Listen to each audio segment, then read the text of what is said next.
જો મિત્રો, કાલે આ લોકો બળજબરી પૂર્વક અમારી મંજૂરી વગર મશીન ઊભા પાકમાં નાખેલ છે અને એટલું નુકસાન કરેલ છે.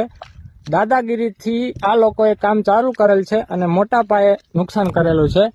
તમે જોઈ શકો છો આ રીતનું તાનાશાહી દાદાગીરીથી આ લોકો કામ કરી રહ્યા છે.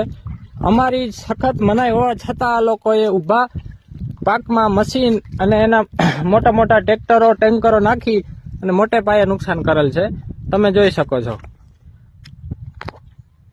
આ તમે જોઈ શકો છો, આ અમારી આજીવિકા છે. આ લોકોએ આના ઉપર ઓલું કર્યું છે અને એ લોકો એમ કે છે કે આમાં કઈ તમારું નુકસાન થયું નથી, આમાં કઈ અમારું બચ્યું જ નથી.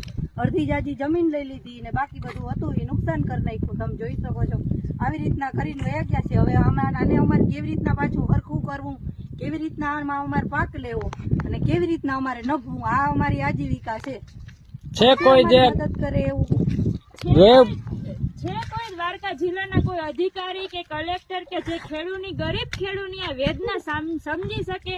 કેમ કે આ એક દિવસનું નથી, હરેક દિવસે આ જ પરિસ્થિતિ. ગમે એટલું આપણે ના પાડીએ, ગમે એટલું કરીએ તો એ લોકો તો છતાં બળજબરી પૂર્વક છે ને આ બધું કાર્ય કરે છે.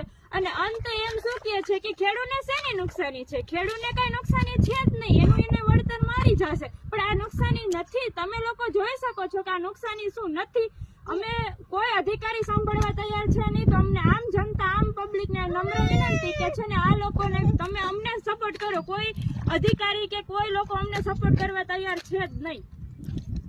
જો મિત્રો, આ અમારા ખેતરમાં બેરીગેટ લગાવી અને અમને પગ દેવાની સખત મનાઈ કરી અને આ લોકોએ ફરતે બેરીગેટ મારી દીધા છે. અમારી જમીન હોવા છતાંય અમને પગ મૂકવાની મંજૂરી નથી આપતા લોકો.